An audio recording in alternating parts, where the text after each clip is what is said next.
Good afternoon, everyone. Welcome.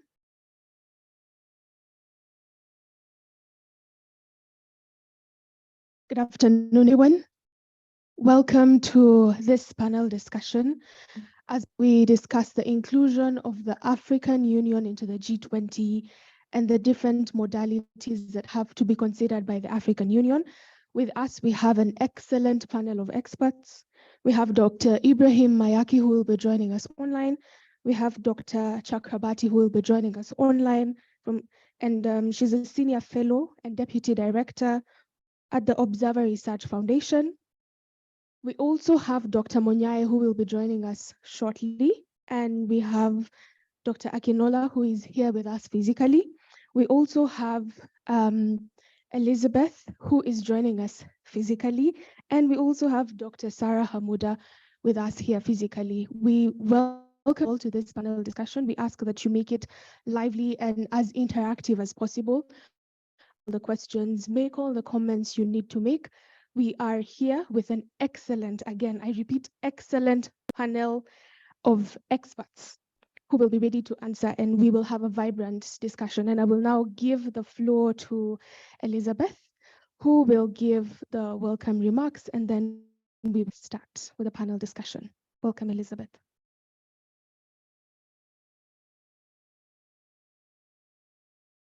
Good afternoon, everybody, and welcome to this panel discussion on the eve of the BRICS Summit here in Johannesburg.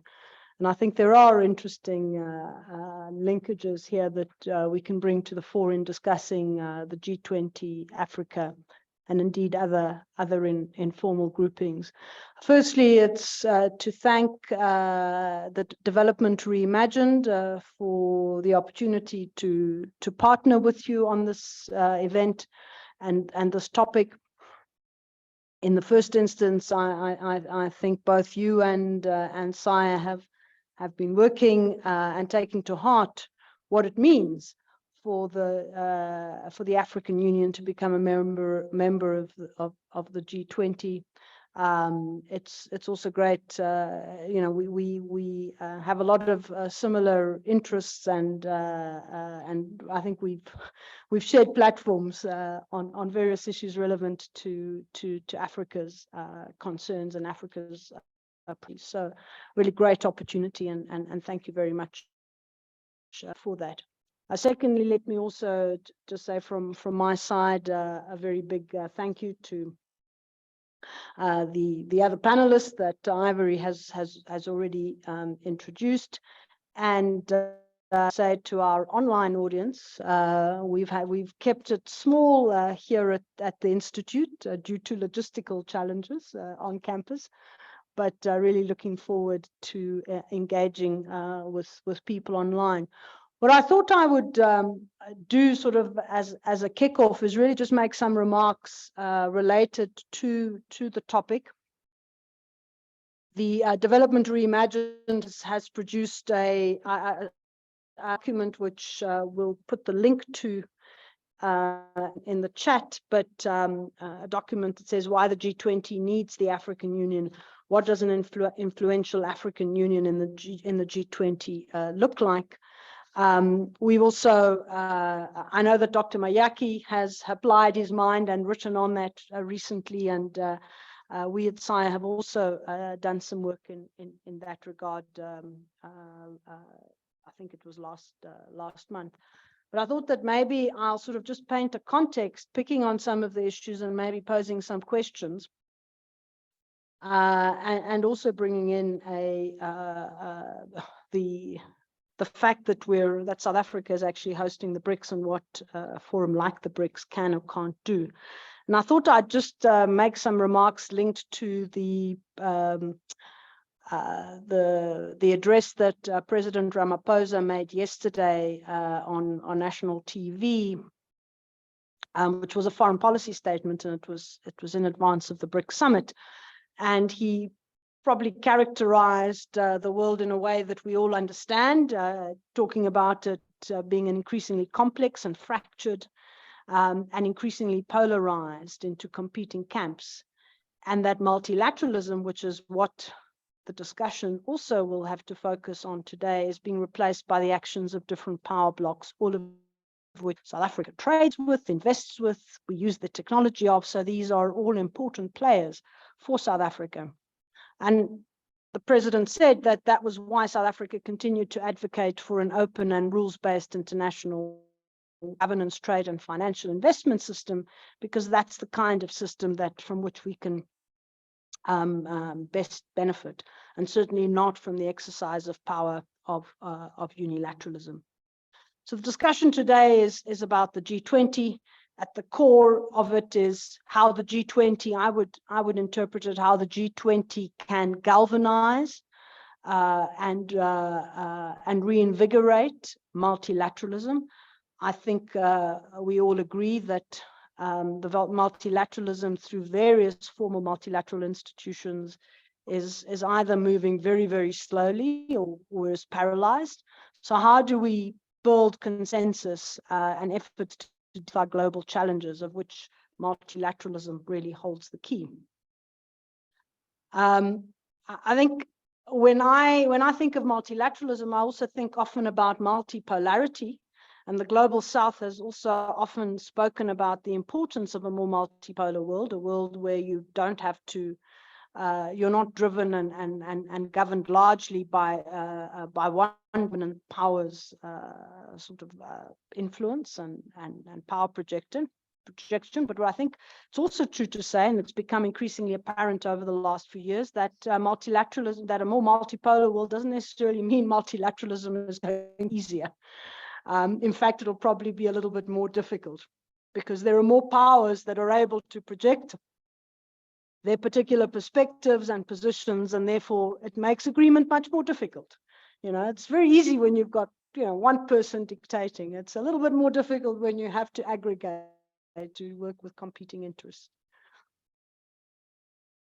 So if we move really then very briefly to the G20, I mean, initially as a finance ministers meeting in the aftermath of the Asian financial crisis, then elevated to a summit meeting after the global financial crisis in 2008. And it's important to emphasize here that that particular crisis started from the global north, the US and then spreading to Europe.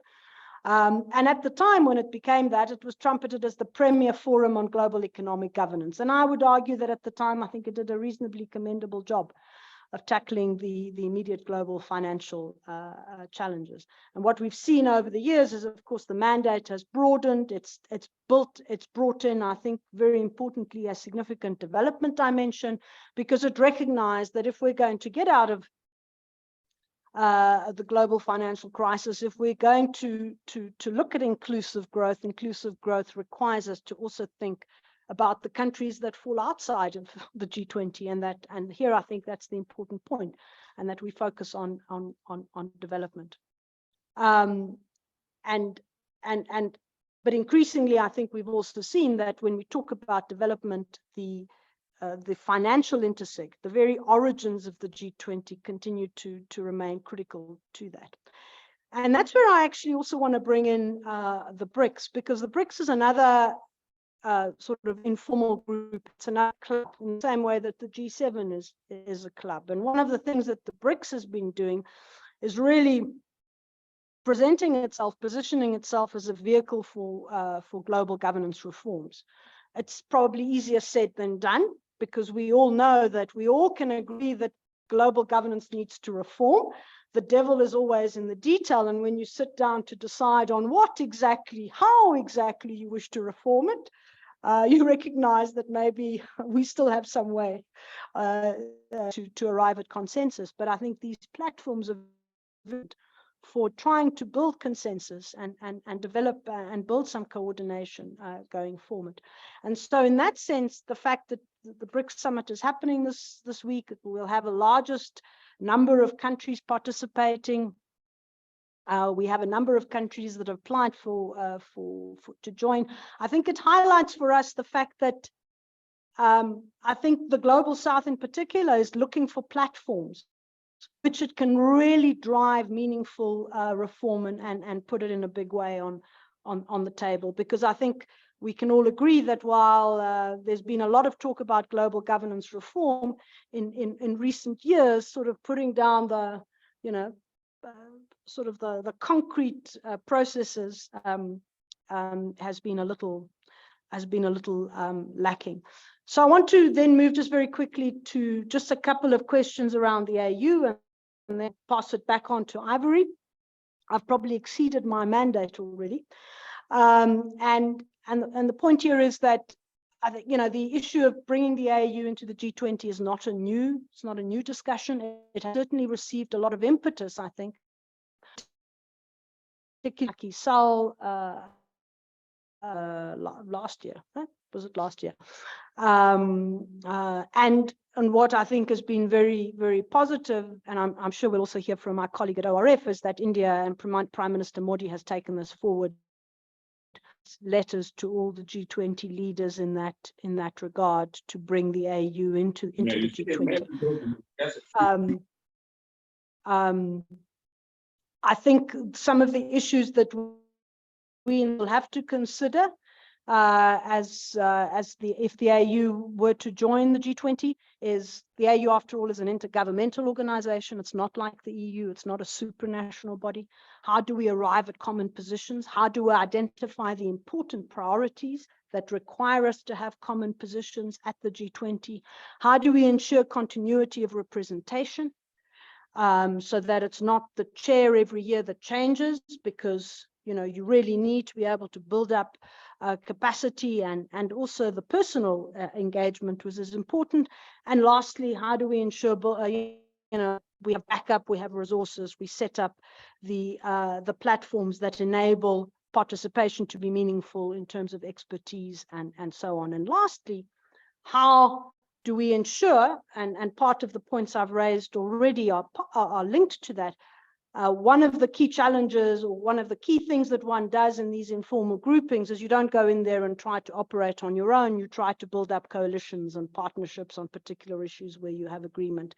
And that, I think, will be really critical. And we can do that both within the G20 and in other informal groupings and for example, such as the BRICS. So these are just some points which I wanted to sort of put out there at the outset, and then I'm really looking forward to the inputs of the panel and certainly to learn and hopefully to come out of this with something more concrete also in terms of what we as think tanks and knowledge institutions can also contribute towards.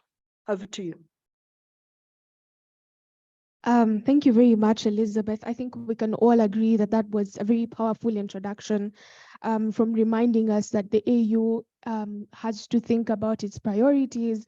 It has to think about continuous representation. We have to think about the devil in the details.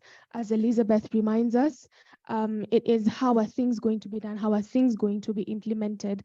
And overall, the African Union wants representation in multilateralism. And so with that, we'll just kick off with a discussion, and we'll start with Dr. Ibrahim Mayaki, who will be joining us virtually. And the first question for him, as having been with the African Union, is that, drawing from your experiences, Dr. Mayaki, how, one, would the G20 benefit with the AU being a permanent member, and vice versa? How would the AU benefit? Thank you very much, and warm greetings to you all and to Elizabeth, and thanks to Development Reimagined.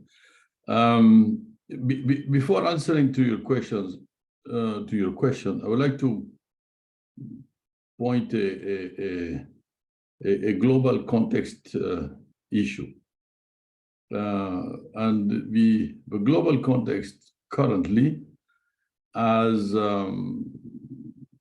seen from an African perspective, from the interactions that I have with several countries, heads of states, heads of governments, and the African Union Commission, is that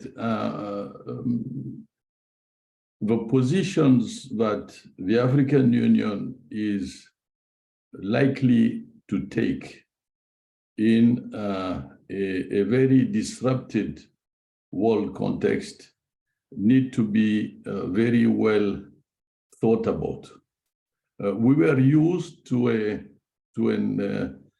less complicated context where, and when I say less complicated, I'm talking about the world before the Ukraine war, because the Ukraine war was a very particular point. The world before the Ukraine war was less complicated than it is today, because you had a clear sense. When I say we, I'm talking from the African side. We had a clear sense of the positions and interests of the other actors we were dealing with. In the North, the European Union, the United States of America, etc., and in the South with India, China, Brazil, who are all, which are all members of the BRICS, and the other countries like Indonesia. We had a sense of what their positions were and what their interests were.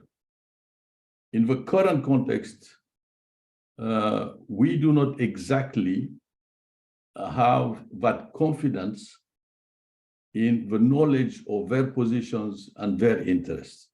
So that's my first point. But the second point is about the global common position that have come out of a multilateral context, like the SDGs. When you travel throughout the continent and you talk to finance ministers, environment ministers, planning ministers, they tell you, and I'm going to be very frank and direct, that their commitment to the SDGs is no longer, well, let me be diplomatic. Their commitment to the SDGs is weak. And they don't believe sincerely in an implementation of the SDGs as planned, because we know what the financing gaps are, and we know that very practically and pragmatically, these gaps cannot be filled. That's the second point on the global context. The third point is within Africa itself, there are two questions that are being put on the table and which are very important in my view. The first one is about our governance systems, internal governance systems. Many African elites and many African populations, and we can see through Afrobarometer indicators and so on, have strong questions about what we mean by democracy and how effective and efficient it is. And I'll come back to that because I think it's important. And the second point is that we see a return of ideology in most of the regions in which we are. The SADC region, the Central African region, the East African region, the Northern region. There is a return of ideology. We're not saying that it is ideology, but you can see the signs that there is a new type, a reborn of ideological thinking. And the questioning of democratic systems and the questioning and the return of ideology makes the definition of common African positions a little bit more difficult than before the Ukraine war.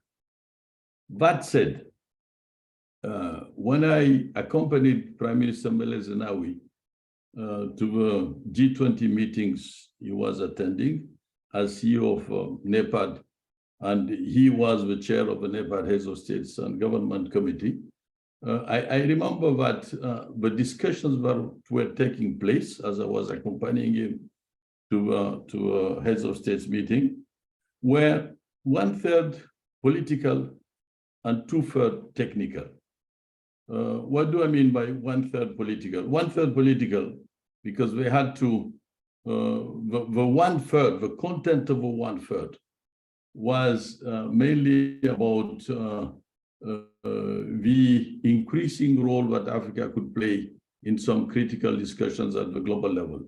And the two-thirds of the technical were about increasing investment in infrastructure, in agriculture, in climate finance, etc., in climate adaptation, and so on. Today, I think that proportion will be reversed. It will be two-thirds political, one-third technical. Why two-thirds political? Because we know that the possibilities of reforming the global financial architecture, the possibilities of attracting foreign investment in Africa can be discussed and are not really, for example, in infrastructure or in climate, are quite difficult to be diplomatic. And so technically, once the African Union is part of the G20, and it will be part of the G20 with a permanent seat, the discussions that Africa will bring and the common positions that will be framed will have a heavy political weight and a little technical weight. And by technical, I'm sorry, my English is not perfect as I'm French speaking, but by technical, I mean the issues related to, the classical issues, how to attract investment in infrastructure, agriculture, and so on. So my final point is, in the design of this common position of the African Union on political issues, with a return of ideology, we need to be prepared, the African Union Commission and all the other states, to engage the African Union in a deeper political thinking about the role of Africa on the global scene. It means that the reform of the African Union, we started with President Kagame's 2016 proposals, will need to be increased to another level of thinking. And this is what can allow an African Union to be really present in the G20 and to trigger critical discussions that can benefit Africa's interests on the basis of the way Africa sees the world today. And this is why we wrote this article in Project Syndicate with Dauda Semben, to illustrate the fact that we cannot go to a G20 in a just walking along usual path. We need to engage in a deep internal political thinking, taking into account the issues that I mentioned before. I thank you. Thank you very much, Dr. Mayaki. I think we can all agree with his sentiments. And I like what he has just said. And he has said with certainty that and the AU will be part of the G20. I think we can all agree that we love that statement. But now we'll cross over to Dr. Malancha of ORF. She's also joining us online.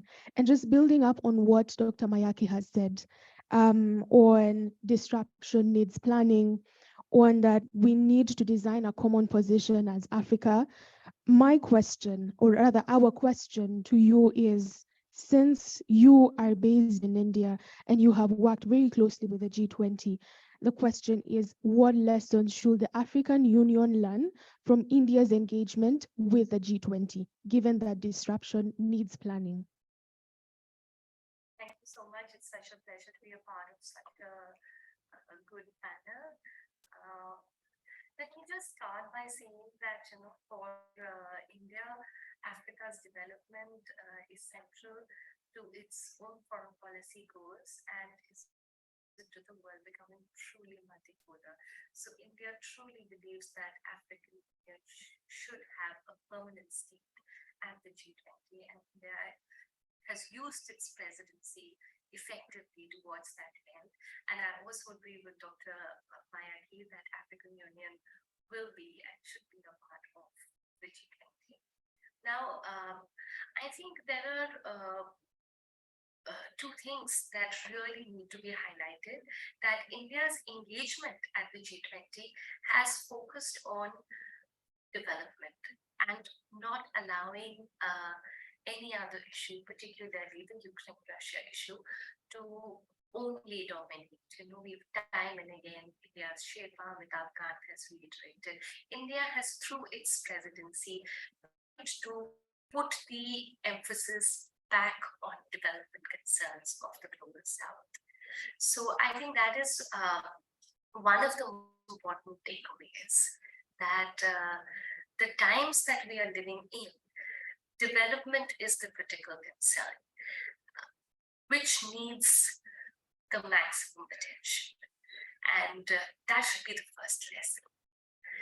The second lesson, or I'm not sure if I should call it the second lesson, but I will just try to explain it through my understanding of recent history about Africa's actual engagement at the G20 so far. So the first reference to Africa in G20 was made in 2010. And so it is just about a 13-year-old, very recent history, when financial support through concessional lending to African Development Bank was promised at the Toronto summit. Now, thereafter, the discussion has focused on infrastructure building, regional economic integration through trade facilitation during the CO summit, and African countries have slowly been invited to G20 summits. So the biggest initiative came from Germany in 2017, which the compact with Africa, which literally aimed on promoting investments in reform-friendly countries. So if we try and analyze this journey to now, when we are talking about a permanent seat for African Union, so up till now, the narrative was more focused on what the G20 can do for Africa. And now that we're discussing and hoping for a permanent seat, I think there is a need to completely alter this narrative. What needs to be the focus now should be, what can Africa's contribution to the global problems? Africa is not the problem that the G20 needs to solve, or anybody needs to solve. The real problems that the world is facing at this point of time are climate change, extreme food insecurity. Yes, conflict is playing a huge role in that. So these are the issues that the world needs to think about, and Africa needs to contribute effectively to these discussions. So I think that should be the greatest contribution that African Union should make when it joins the G20. Thank you very much, Dr. Malancha. Again, I really this discussion, and I'm sure everyone in the room is enjoying it. Just to what she has said is that Africa is not a problem that the G20 needs to solve, but that Africa needs to be part of the discussions in order to provide solutions.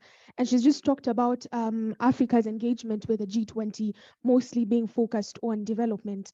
And so I think that gives us a perfect segue to move on to Dr. Akinola, who is here with us physically.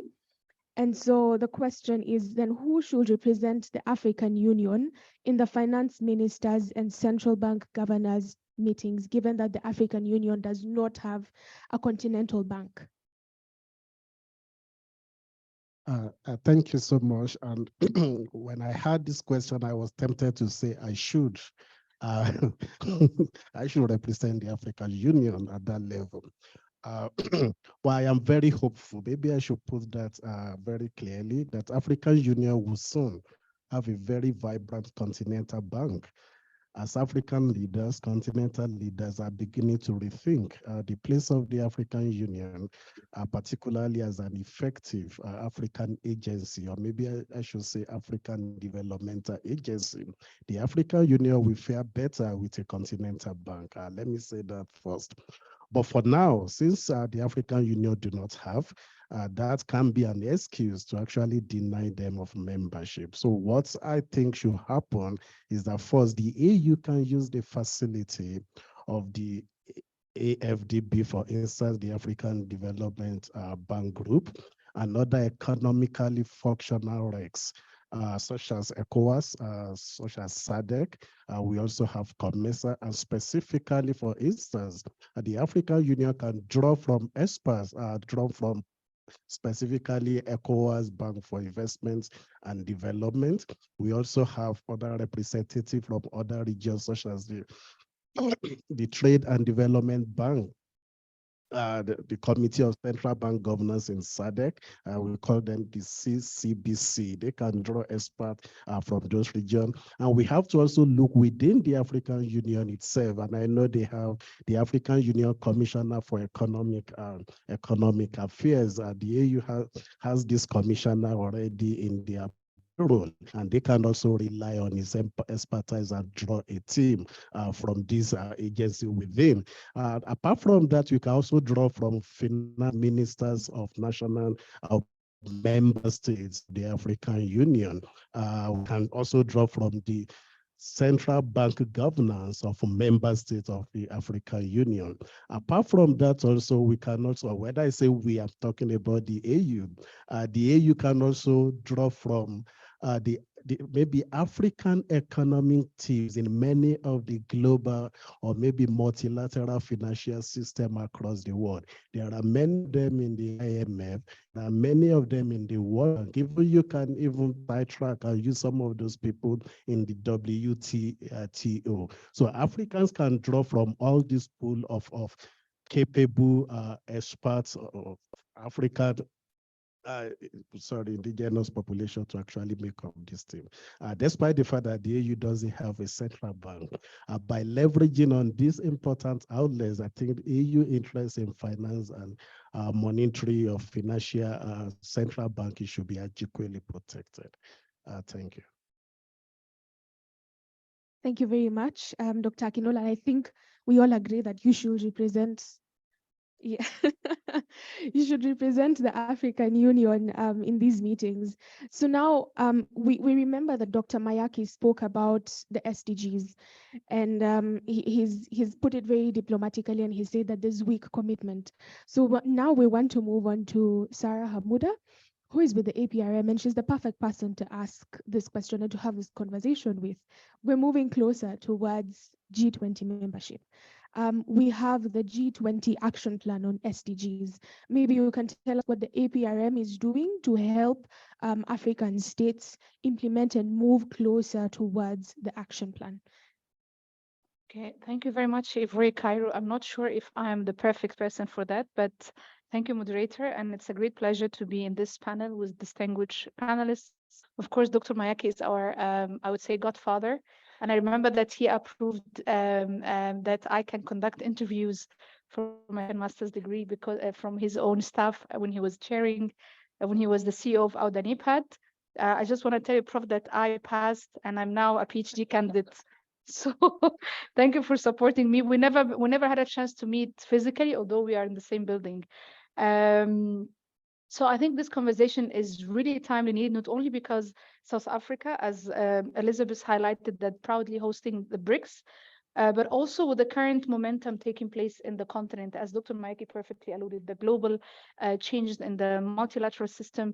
And on the other side, also we at the African Union now, we are preparing for the second 10-year implementation plan of Agenda 2063, and we are finalizing the evaluation of the first 10-year implementation of Agenda 2063 with some achievements and of course different shortcomings.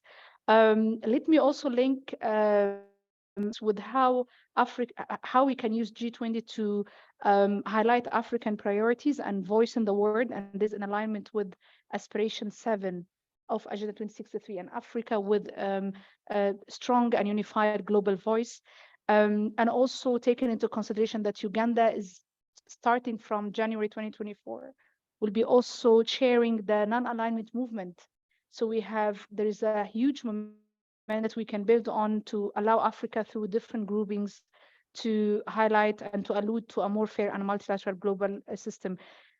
Speaking about very briefly, we are part of the African Union, and we are a voluntary access mechanism. We are responsibly in charge of conducting governance assessment reviews, talking about political governance, economic governance, socioeconomic development on the continent. And then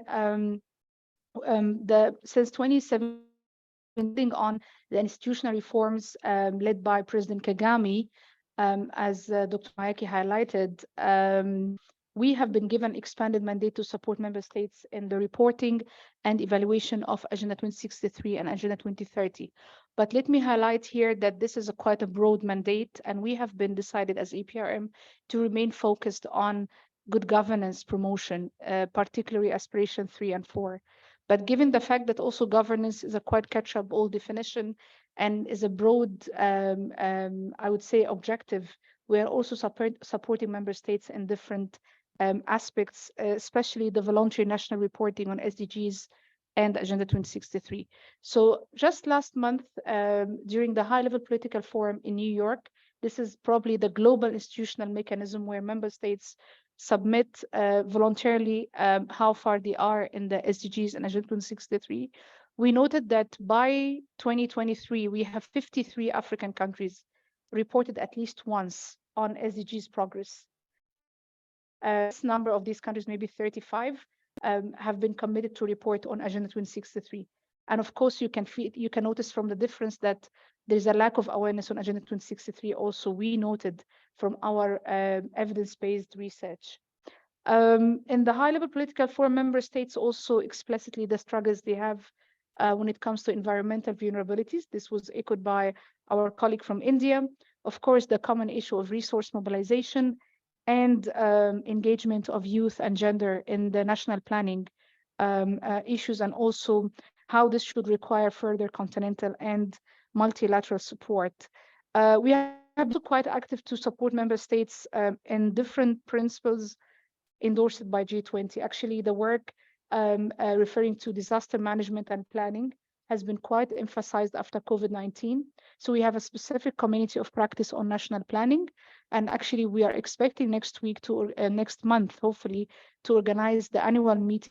We are trying to be also regionally moved around the continent. And we have developed an African index, Africa Governance Index, I would say quite similar to Mo Ibrahim, but it aims to literally use the national data to generate information about the governance trends in Africa. And we have established a disaster component on resilience and disaster management under this framework to see how far member states are able to also develop resilient policies.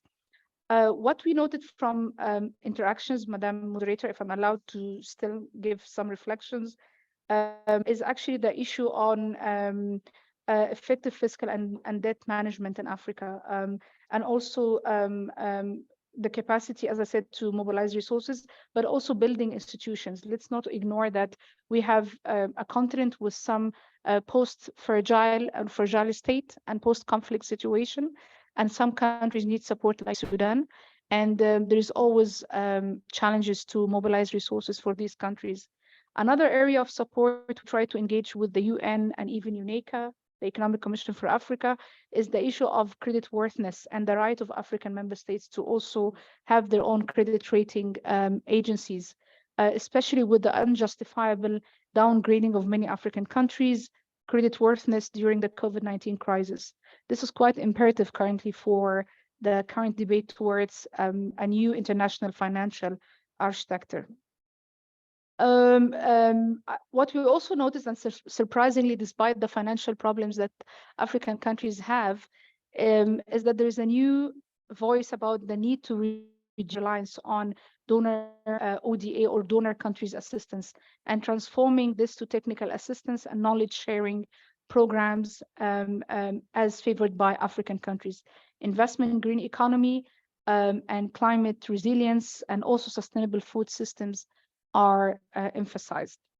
Lastly, but not least, also as a part of our support, because we serve as a, I would say, catalytical institution for South-South cooperation. I would say that Uganda started supporting us intensively, and South Africa on the role of EPRM in the South, in the global South. And I think this all started in Buenos Aires in 2019 when we participated in the Papa Plus 40, the Buenos Aires Plan anniversary, the 40th anniversary. How far countries from the global South have been also advancing to promote South-South cooperation.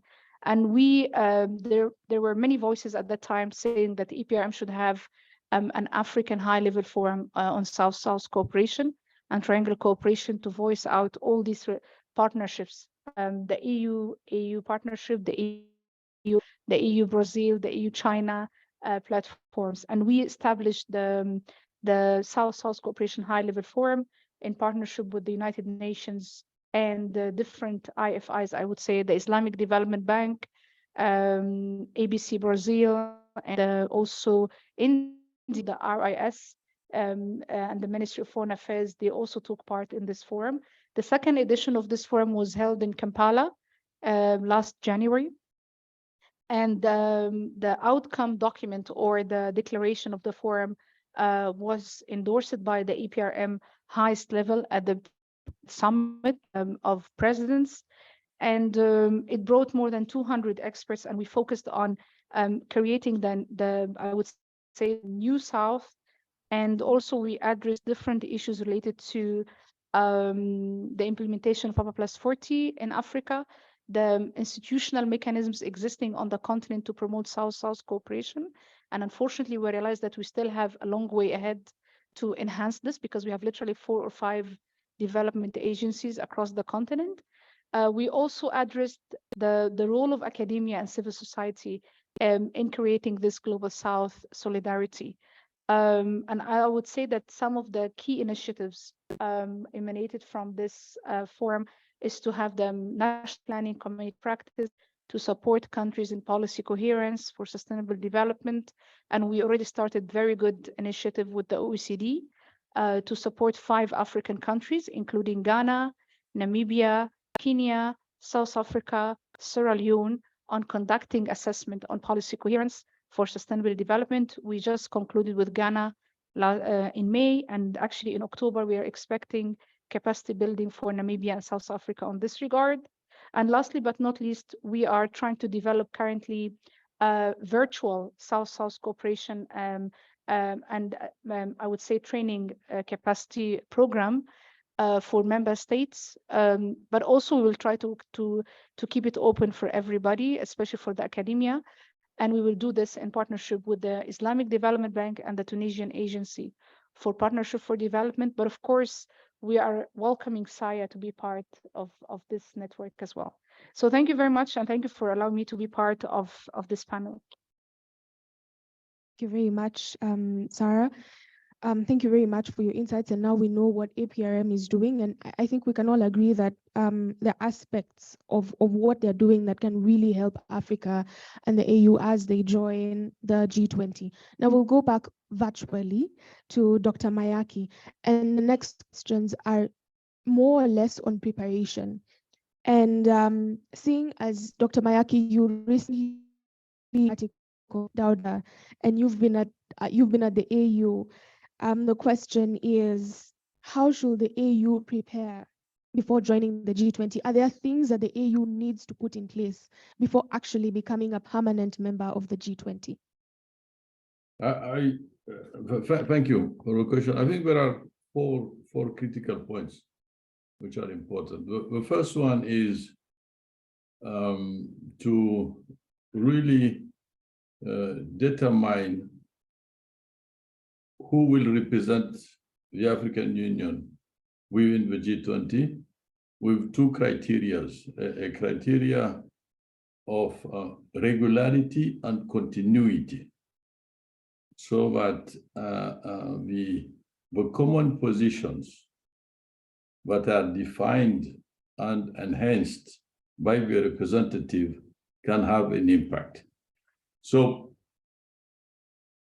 there are several proposals that can be made, but the filtering criteria need to be regularity, continuity, based evidently on competence, but this has to be taken for given, because otherwise it wouldn't make sense.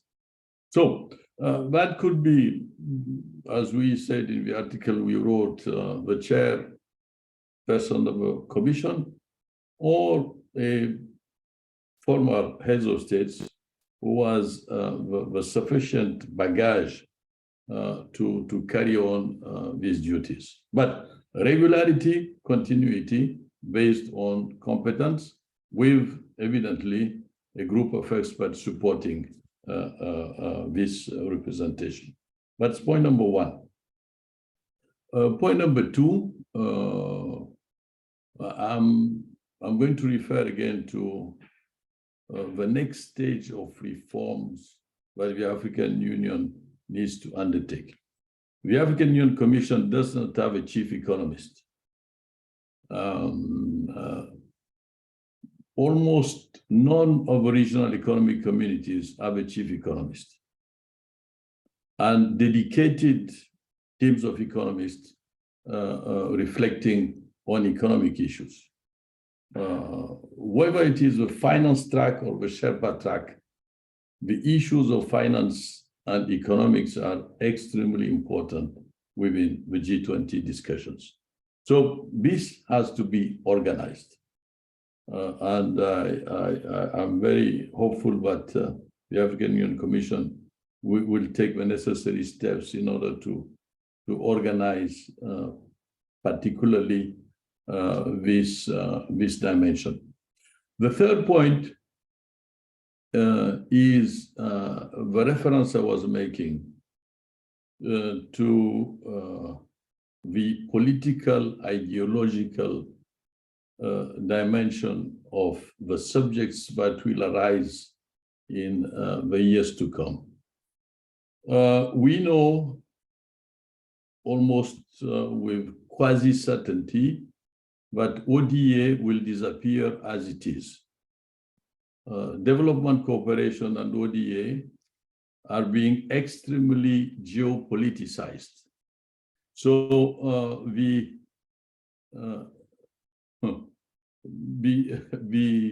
ODA as we know it, donors' behavior as we know it, will disappear.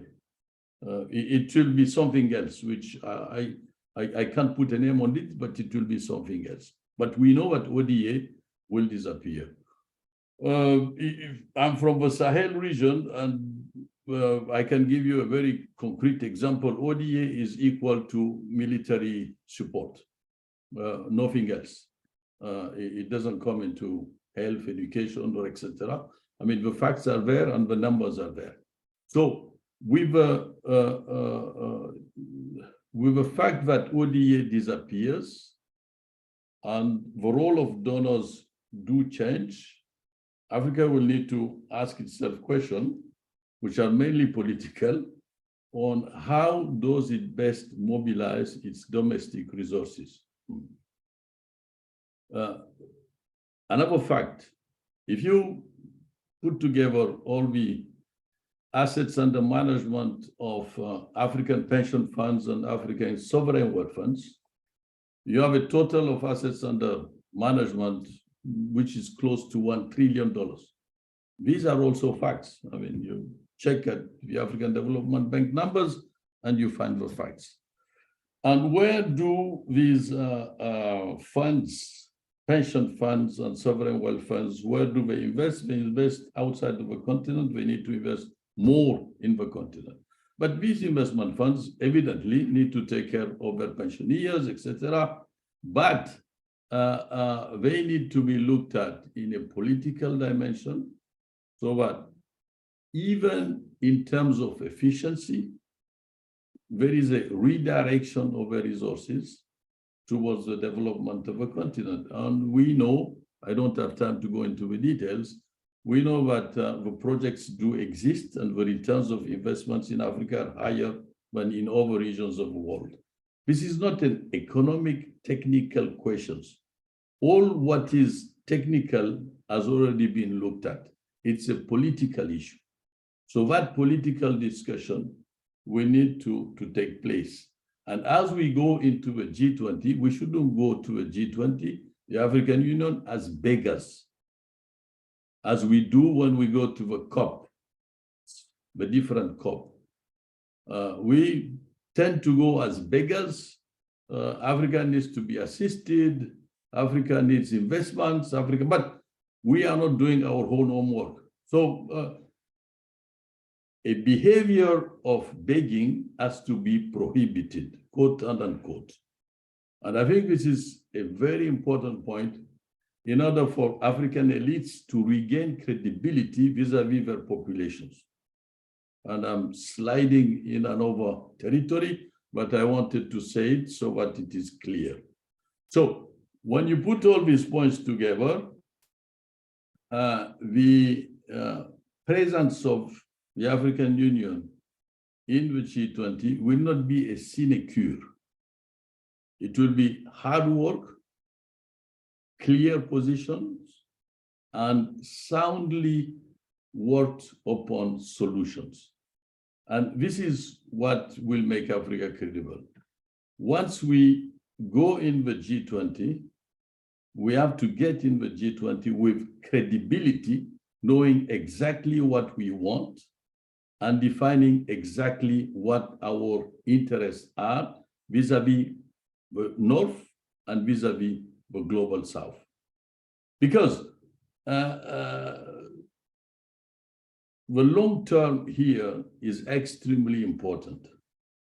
The long term is extremely important. Africa needs a long-term vision. Agenda 2063 is fine, but it has to be reviewed. And as the colleague from APRM was saying, it's not only the review of the next 10 years, it's the review of a long-term process. We need a new Agenda 2063, looking at more concrete things inside, given the context in which we are. So credibility will be the name of the game when we sit at the table. Thank you. Very much, Dr. Mayaki. Those were very interesting insights. I think we can all agree. One, Africa must not go to the table as beggars. Africa must define its interests. Africa must have the political discussion, whether we like it or not. We must ask the political questions, and we have to be clear about our positions. So still in the same vein of preparations, we'll move to Dr. Malancha, and we'll hear from her. How does India prepare for the G20, and what lessons can the African Union learn? Because India is already a member of the G20, so we need to understand how exactly does it prepare, and what lessons can Africa draw from its preparation. That's an interesting question, but also a tough, because India is a country, and the way it formulates its positions on various issues, structurally, the AU will be very different from a country representing G20.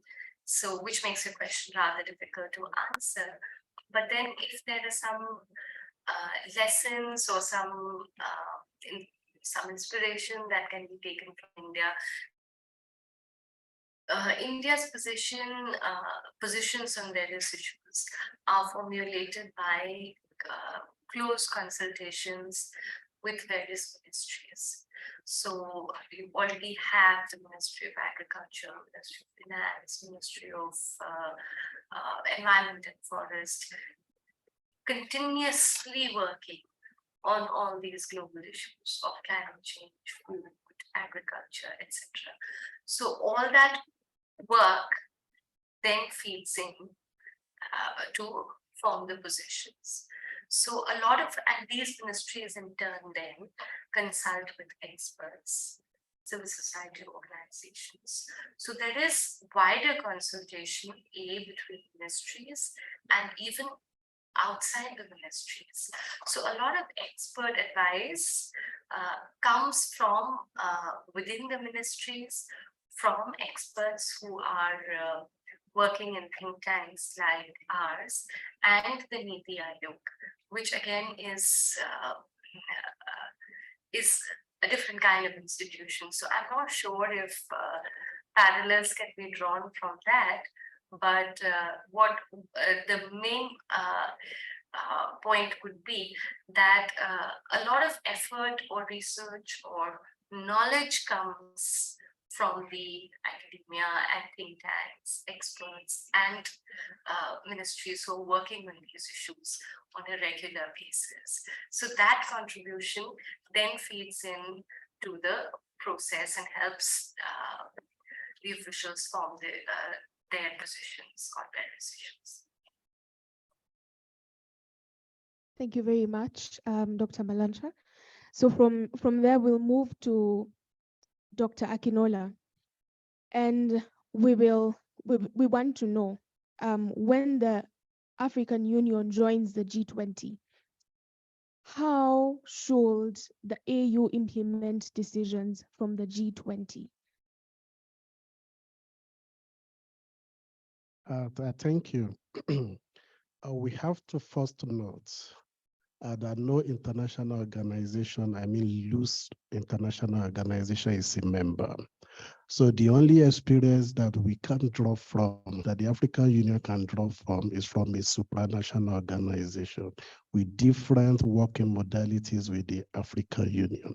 But despite that fact, there are still things that African Union can learn from the European Union. And what they can do is to engage with the EU and try to learn by doing. Not just learning by disengaging, you learn and you begin to do. But they have to have a deep understanding and reflection of what is practicable within the context of Africa's reality, so that they don't begin to just copy and paste. But specifically, let me focus on 9 points, and I won't really waste time. Sorry, 7 points that I will just quickly mention. I know when I said 9, you are like, so the first one is to prioritize relevant policies. The AU members should highlight. The first thing for you to do is to identify, highlight, and prioritize policies that are directly aligned with the developmental goals of the African Union. We can borrow from Agenda 2063, but we also know that the developmental template is not exhaustive enough. We need to also widen the base of even the Agenda 2063. We've got to reflect on issues around climate change, infrastructural development, depleting education system, and all of that, particularly peace and security. The second point we also have to think through is on local adaptation and what I can call domestication of policies. Government must adapt G20 policies to fit their local context and need. You also understand that African Union is not a country.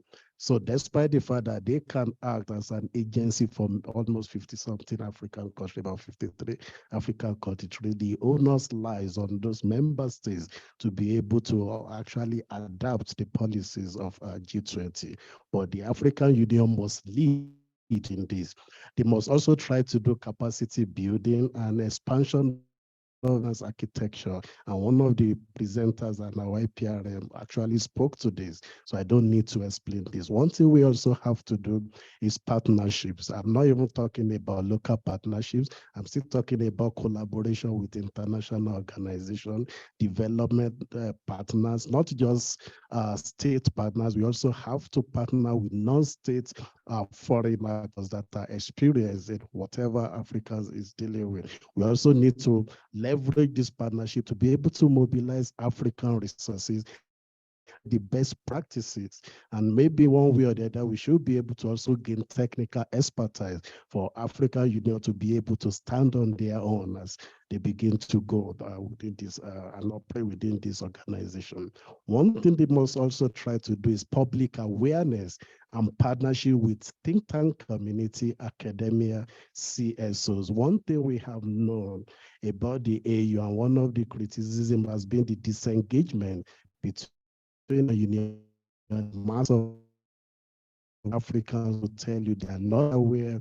Some of the this should not be the case. They should put, I don't know, maybe through APRM,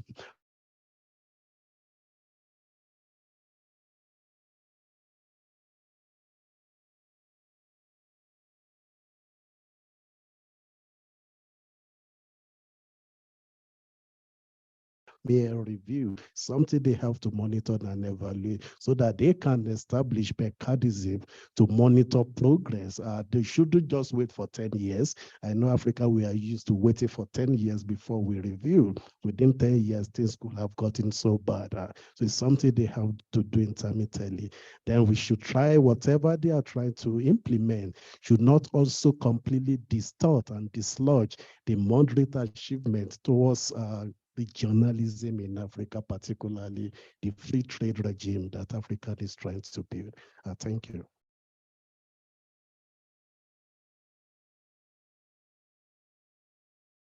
I just wanted to add a couple of points to the discussion that's been had so far. The first really relates to the point I think that Dr. Malancha spoke about, and you've also spoken about it, which is really the importance of using knowledge institutions on the continent that are thinking about the big global issues and that are making input and recommendations that can feed into the development of common African positions on global governance issues. And we at the Institute, and we were talking about this a little earlier, Ivory, we at the Institute a few years ago began an informal network bringing together a number of African think tanks that look at some of the global issues or some of the bigger economic issues to start engaging, even though their countries were perhaps not members of the G20, to begin engaging on the G20. And at the last Think 20 summit now in India, in Mysore earlier this week, this month, we sort of reconvened and had a few institutions from across the continent. I think there is something we can build on there. And Dr. Mayaki's initiative before he left Outer NEPAD, which was developing a policy bridge tank, we think is a really important vehicle actually for bringing African knowledge institutions or think tanks in the first instance together with policymakers. But clearly there are also knowledge institutions like the Economic Commission for Africa and of course the African Development Bank that can be used. The second point I want to make is that of course at the one of the most important objectives, elements of the G20 is about how the global economic governance system should be reformed.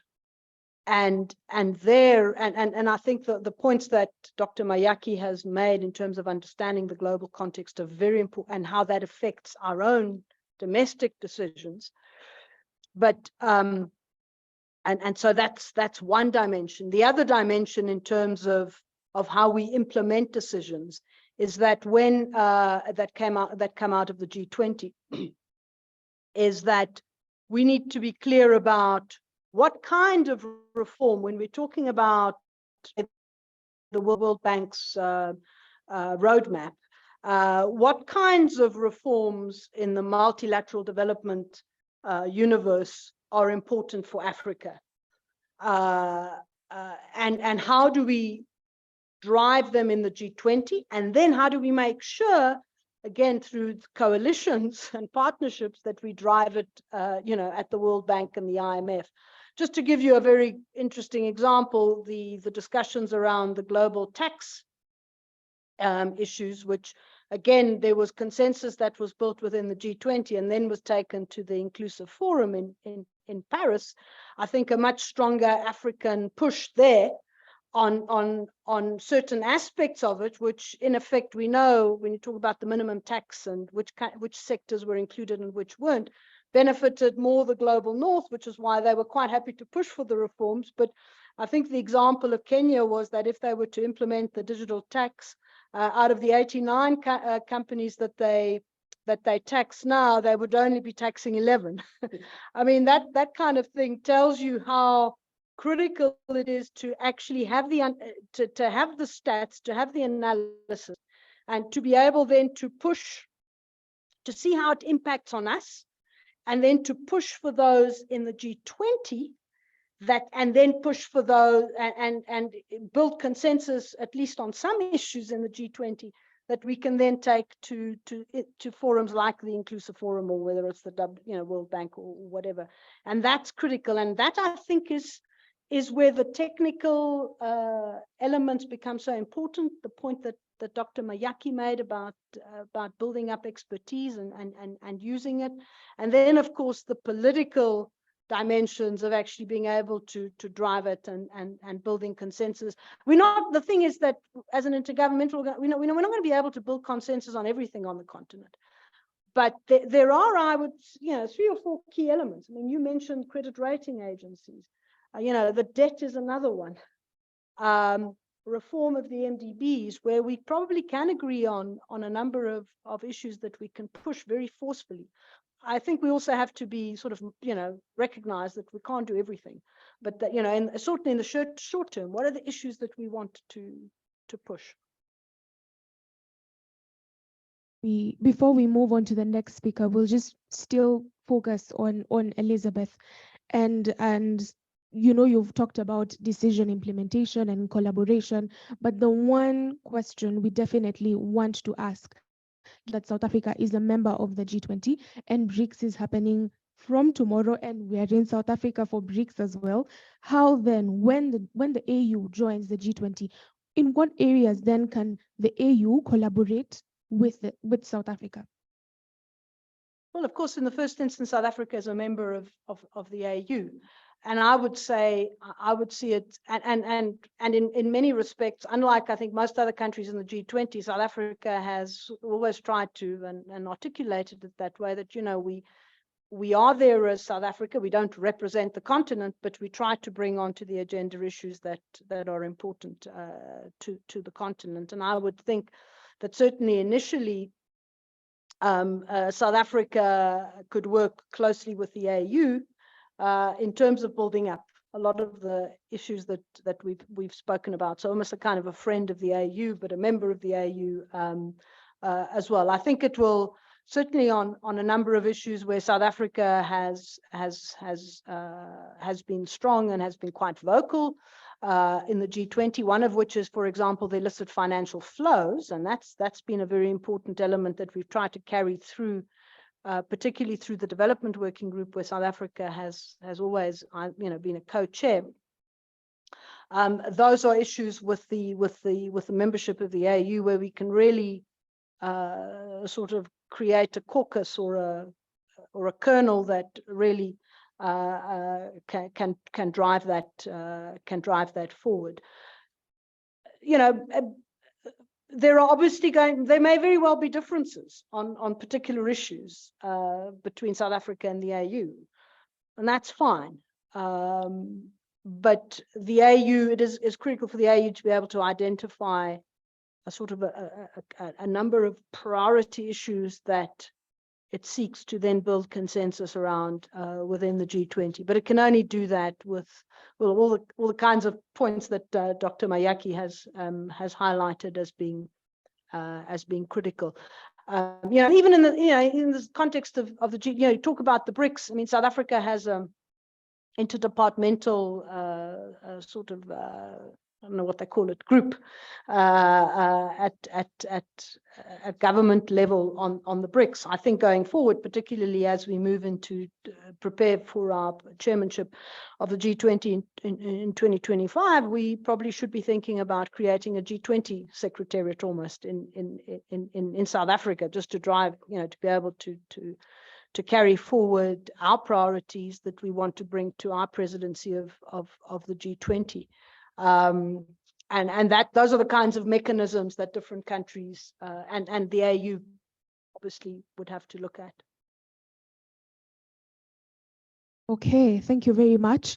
The last question is for Dr. Sara before the final round of questions, and it will be the same for all the panelists, and it's basically the EU and EU's relationship and interaction with the G20. But before we go to that question, Dr. Sara, we want to know what are the potential challenges or gaps in the Agenda 2063 or the SDGs that then when the AU joins the G20 will be addressed.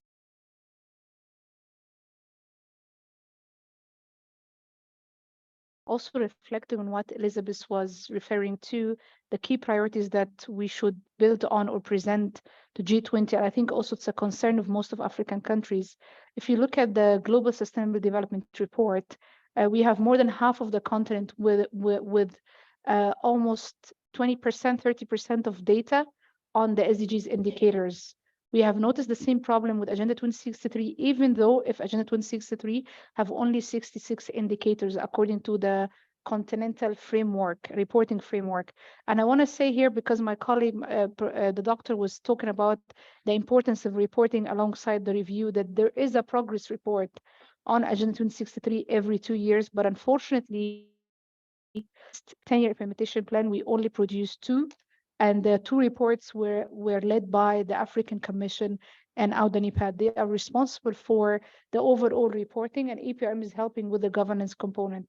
There is also the Africa Governance Report that EPRM is also producing every 2 years. And this year, the theme was the unconstitutional change of government in Africa.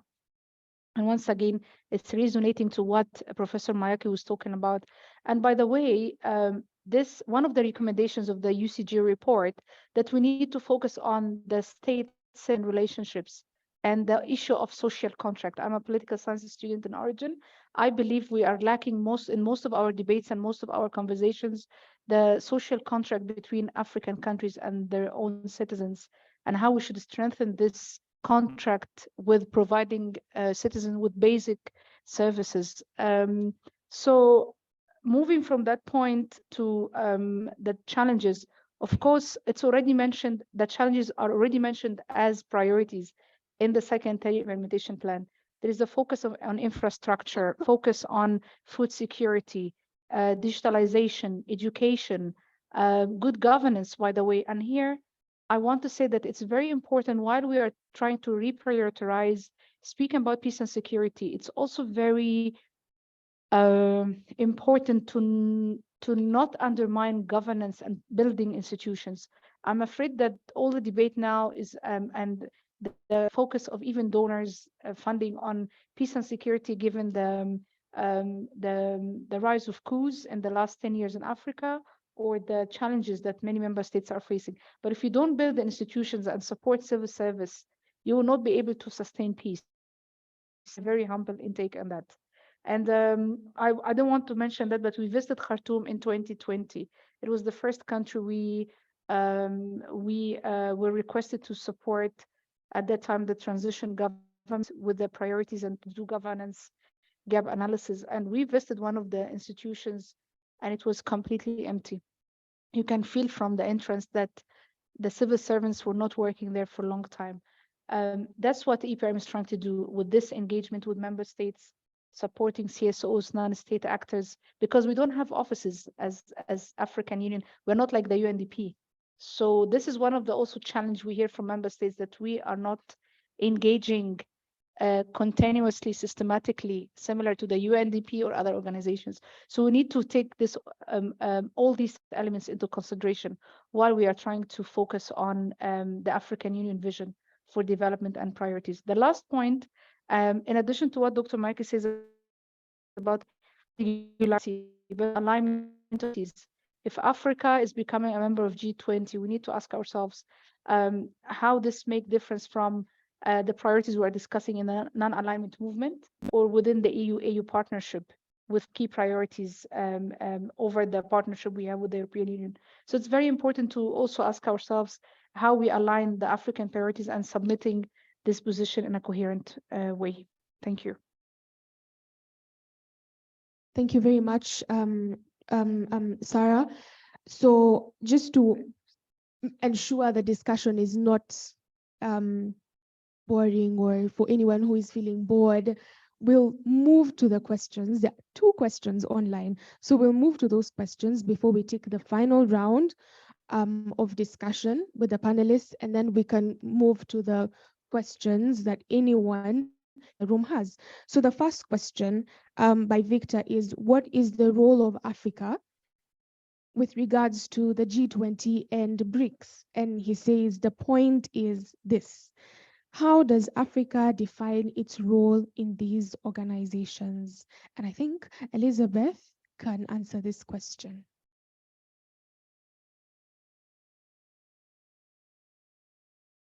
Well, I think on the G20, it's maybe a little easier in the sense that the G20 brings together systemically important countries from both the global north and the global south to really fundamentally, in the first instance, look at, it's about global governance and whether we're, I mean, it does a whole range of other things as well. You know, for example, it brings out a development review every couple of years that looks at how each of the member states have advanced on the SDGs, etc. But, you know, it's also fundamentally about looking at the global financial regulatory system, financing more broadly on climate and so on. And so there, I mean, Africa, the decisions are often taken there, and which are then driven through other processes, have a significant impact on Africa. Just to give you one example, very soon after the global financial crisis, also in the context of sort of trying to curb terrorism and all of that, you know, it's part of that broader chapeau of financing issues. You know, some of the decisions were taken, and also about, you know, ensuring that that banks were solid and whatever, you know, certain decisions were taken around correspondent banking, which, you know, so South Africa is always in a slightly different place around financing and banking, but that but on some of those decisions there would be significant consequences for African countries and African financial banking system. Now, you know, if you're in the G20 and you're very much part of those conversations, and you know what the problems are going to be because you understand your particular context, you know, being in the G20 and having a voice and being there permanently is the importance is quite clear. BRICS is a slightly different sort of grouping in the sense that it's you know, now made up of global South countries. The idea really is to augment that if the decision, well, I think the decision will be taken to expand. It'll be interesting to see what kind of criteria emerge from it. And as, I mean, the president said it very clearly yesterday, but even if you go back to a lot of the discussions when the BRIC were established in 2009, it was also not just about cooperation among those countries, but it was also about really pushing for global governance reforms on particular areas that these countries felt they were being, you know, disadvantaged, or they didn't have the, you know, didn't work in their favor, the rules didn't in their favor. In that sense, also, you know, being able to participate in those discussions in that forum, which can be a kind of mini forum that drives certain things forward, can also be advantageous. But I do have to say that, you know, the global South over the last 20 years has become fragmented in the sense that, you know, you have very big, very powerful economies, and you still have very small and marginal economies. And so our interests, by definition, are very different. The economic interests of China are going to be very different from the economic interests of an Eswatini or even of a South Africa.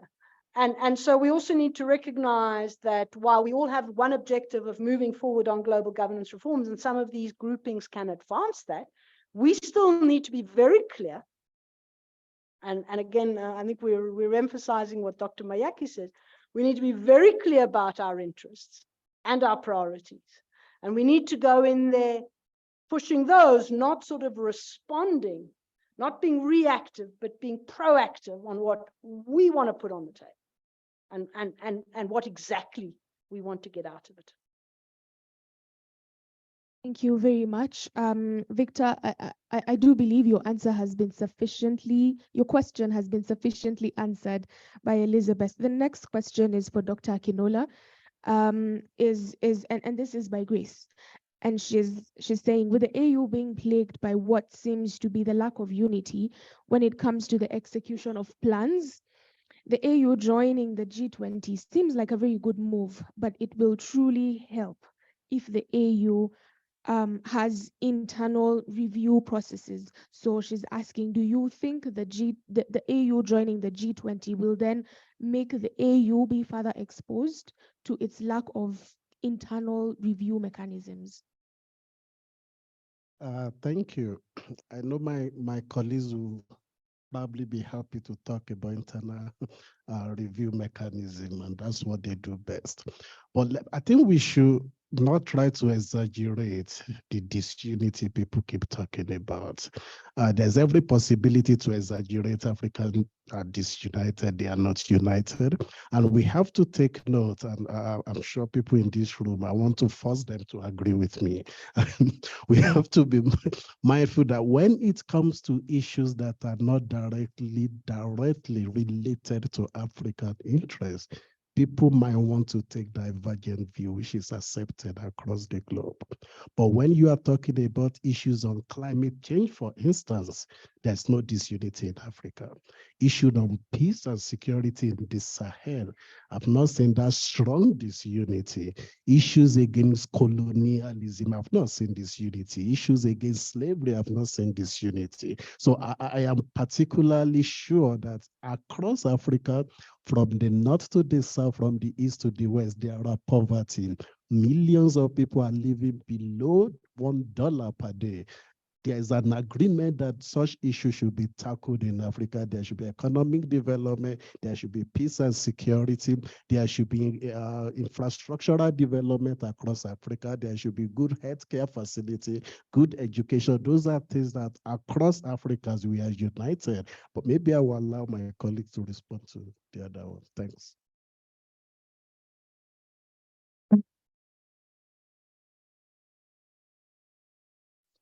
The last part, I'm so sorry, I was.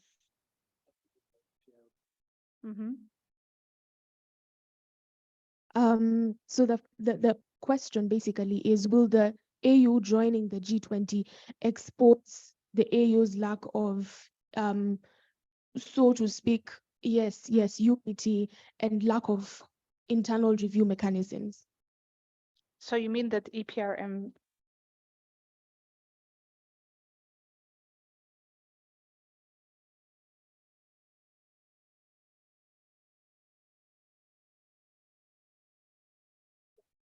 Yeah, this is best. If I get what the person might be asking, is trying to say there's disunity across board.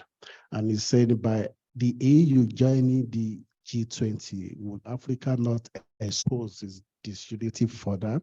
And what would be the place of internal review mechanism, which we be carried out across board? I don't know how that two is linked, and that's why I stylishly push it to you so that we escape the bullet. No, I think we have to also be realistic that the African Union, we have 8 organizations, and usually the most supreme level of decision making or even contribution to decision making is usually at the ministers of foreign affairs, the executive council, and the assembly. If there is any trial from EPRM, we are trying, of course, to have through our national structures and our continental consultations this united voice to even reflect to the world about the concerns about good governance, concerns about Agenda 2063. But I think EPRM will also need the engagement of the other EU organs to establish such a position and then transmit it to the other world. Having said that, we have been also having our autonomous proximity, especially when it comes to all the non-state actors, even, and of course, member states, development agencies like ABC Brazil, ABC Colombia, where we signed also MOU for partnership to also dismantle and to share Africa's priorities within Agenda 2063 and SDGs. So I think we need to also work. We can work on different pillars or levels when it comes to sharing African priorities. But of course, we need to do this in full coordination with the African Commission and the EU Assembly. Thank you. Thank you. So we're cautious of time, but the last question has to be asked, and it's the same for all the panelists. And that is, the African Union, once it joins the G20, will be the other continental body that's part of the G20, just like the European Union. So the question is, how or what lessons can the AU learn from the EU's engagement with the G20? We'll start with Dr. Mayaki, followed by Dr. Malancha, followed by Dr. Akinola, Elizabeth, and Sara. Okay. No. Thank you very much. Just 2 words on the issue of disunity, and I would like to agree with what the professor said. We had a much more united front within Africa regarding COVID than the European Union.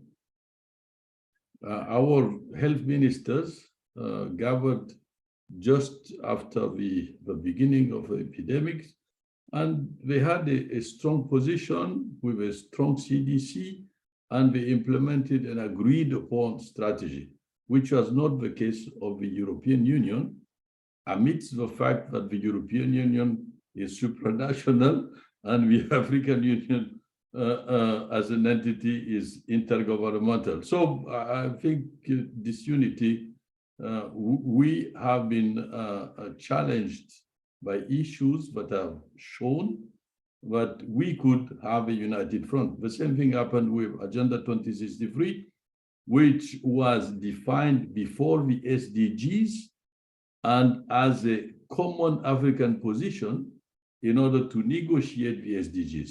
So sometimes the European Union has things to learn from us.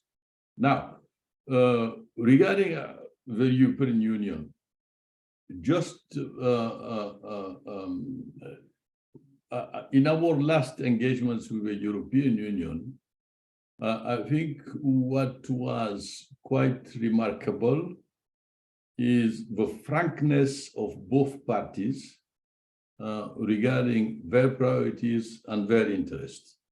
And I remember quite well the last summit in Brussels, where we were very clear on what commitments should look like and implementation of commitments should look like regarding migration issues, regarding climate finance, etc. And we have also been very clear regarding the global gateway, which was the critical instrument the European Union put in order to, have a response to the Silk Road project of China. So, but the global gateway after the Ukraine war was reduced by more than 40% in terms of commitments, and we understood it, but we drew lessons from it. And the lessons that we drew is that our engagement with the EU needed to be reframed in a much more global context than just an interaction between the European Union and the African Union. 2 examples now. regarding what we can learn from the EU. We know, for example, and it's a fact, I mean, everybody knows it, all European Union ambassadors in New York were permanent representatives. They meet regularly in order to have common positions during the UN debates. The African permanent representative do it more and more. This is a signal that we have been not copying and pasting, but learning from how the European Union is acting on the global scene. The other point I would like to make is that with the implementation of a continental free trade agreement, one of the main preoccupations with the European Union, when you talk in the corridors, not in the plenaries, is that will Africa be in the next 30 years another type of China, which would have a strong competition with Europe, and how Europe should support the continental free trade agreement, continental free trade area implementation, if Africa is supposed to be like a China in 30 years. This is a political issue that our leaders are quite knowledgeable of, but they need more knowledge and expertise from think tanks like SAYA and all the other knowledge centers. We need to project ourselves beyond the European Union and in front of an aging continent. We have strong comparative advantages, but we should put on the table in terms of negotiations. Elizabeth was referring to the important fact that within the G20 context, we build coalitions. Well, coalitions will be built in order to push interest. And I think this is a point where when we look in terms of coalitions, we should be extremely firm regarding our interest in the long term. Our fundamental priority today, in order to break with the obstacle of fragmentation, is to have a stronger economic integration, and the CFTA will be the instrument. So whatever we do, we'll need to take that into account so that we position Africa as a critical actor on the global scene. Let me stop here and thank you. Thank you, Dr. Mayaki. Next, Dr. Malancha. Thank you. I think that I would like to share my views in a way that we should not, I mean, the EU will have a different path in G20.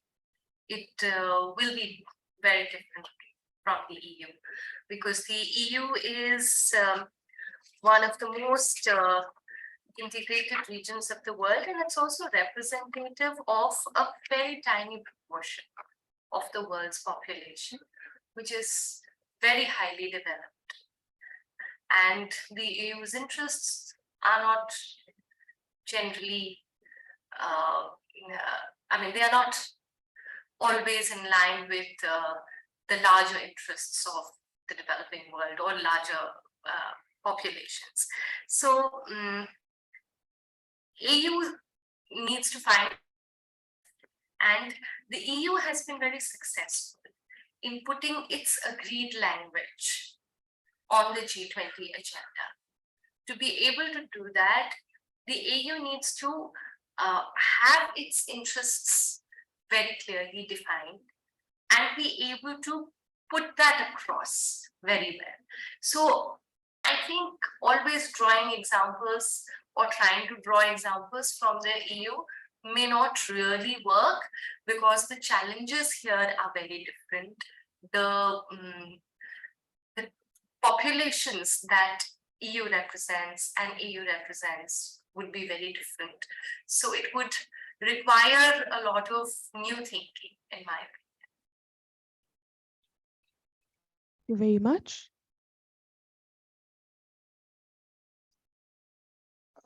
Firstly, maybe I should start by saying this. The one thing I think the AU should try to do is to create this institutional memory. I know, unlike the EU, where you have relatively the same people, meeting over 10 years, 5 years, but because of the rotational system within the EU, that might be difficult. So the AU has to devise a way to make sure that the people representing them at G2 are people or experts that will stay for a long time. Then secondly, the AU must clearly define its objectives. They must identify the key issues they are pushing within the G20, because the European Union, they don't joke with the agenda they have. They have a way of mobilizing their resources to make sure that they achieve what they want at the global level. So the AU should also try to do that as much as they can. The ability to also balance national interests with a unified front is something the AU should also learn from the EU, because that's positive. Despite the little difference in external behaviors of member states, they are able to come together as a front and push for the same agenda at that level. Then maybe they should be able to adopt a coordinated economic strategy, because you can't go to the G20 and you get there being confused and you don't know what you want. I think the AU should try and do that. And lastly, for the AU to be a formidable voice and a force within the AU, it is important that I think one of my colleagues said that they do that. They should see themselves as a problem solver even within G20, not just for them to listen to decisions, say, yes, we support, no. They should be trying to push forth several agendas, because many of the global challenges affects Africa directly. So they should be in the forefront, and they should also try and even outwit the EU, not just copy the EU. Thank you. So it's clearly not business as usual, and I think that's that has to sort of be forcefully made. And I think there is an opportunity here. We have the African Continental Free Trade Area, which is building incrementally, and I think we really need to push and we need to accelerate that, because I think the point that Dr. Mayaki ended on in terms of we need stronger economic integration, I think both the ACFTA as well as potentially the AU's membership of the G20 can create sort of momentum for driving both processes in terms of also from a financial regulatory perspective on the continent, also greater coherence, greater standardization, etc. And I think the point that's been made today about needing to think about the next stage of reforms in the AU, I think is very important. If we're really going to be a significant player, we can't, as a continent, we have to move beyond the lowest common denominator in terms of defining common positions and driving specific policy recommendations. Thank you very much. Now we open the floor to the participants physically to ask any questions they might have, and I will pass the mic around. Does anyone have any questions?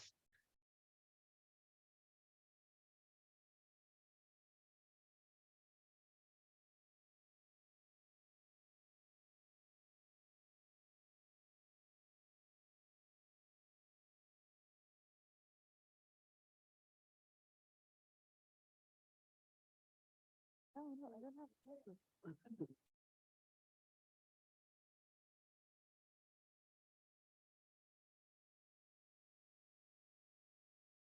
Okay. Thank you very much for putting this important event together. I think it's timely, and I think it's well received. So my question is this. how can the African Union leverage on South Africa's experience as a member of the G20? Because obviously South Africa, it's a state member, and now we have an international organization trying to join the G20. So how can African Union leverage on South Africa's experience? And then Professor, I guess I've elevated you. Professor Sidiropoulos talked about the convergence of conflicts, convergence of interest and conflicts of interest amongst member states within the G20. So my question is this: how can we manage the potential conflicts of interest between South Africa and the African Union? And also, how can we manage the potential conflicts of interest between the key members, the powerful members of the African Union and the small states? Thank you.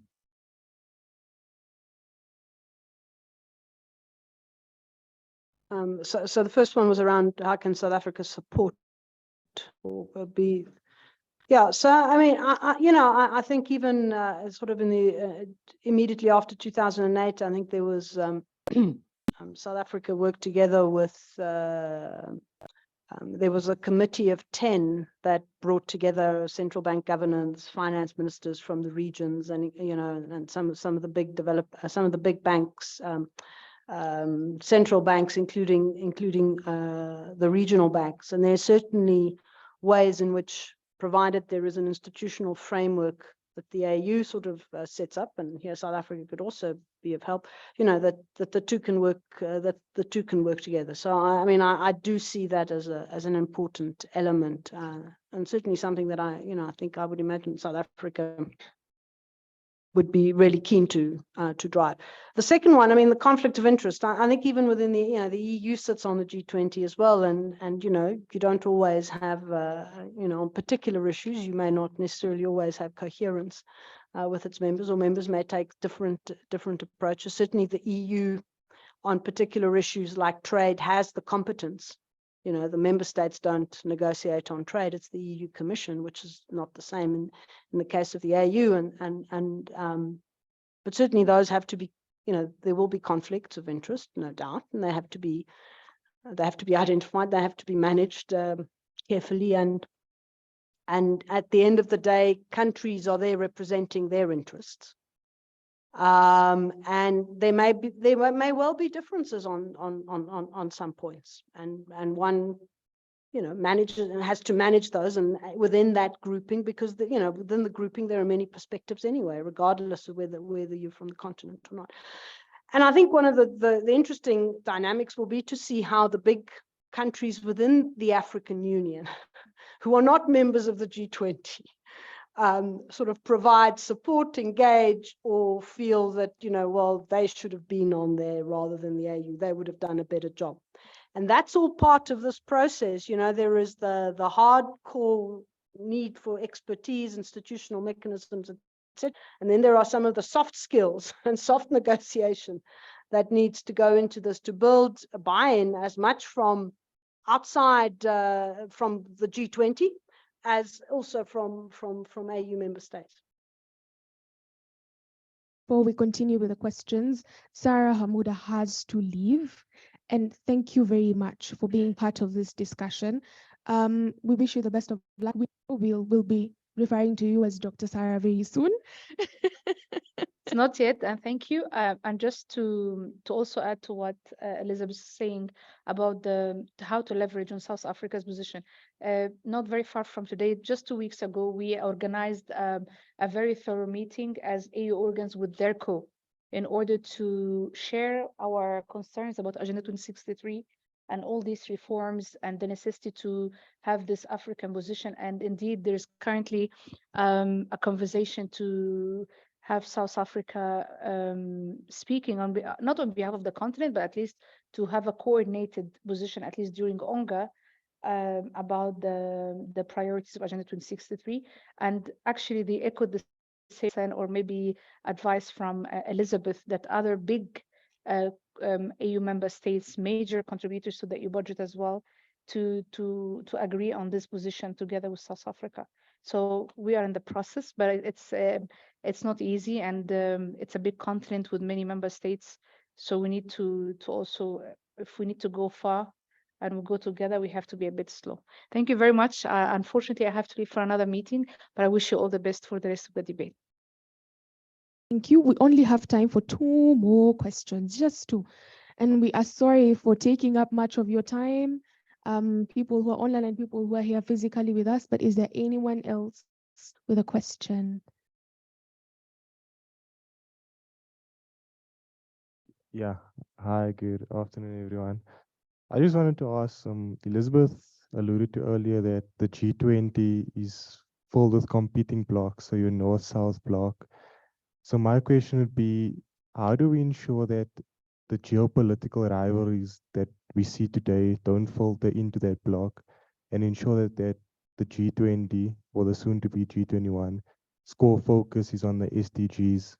Thank you very much.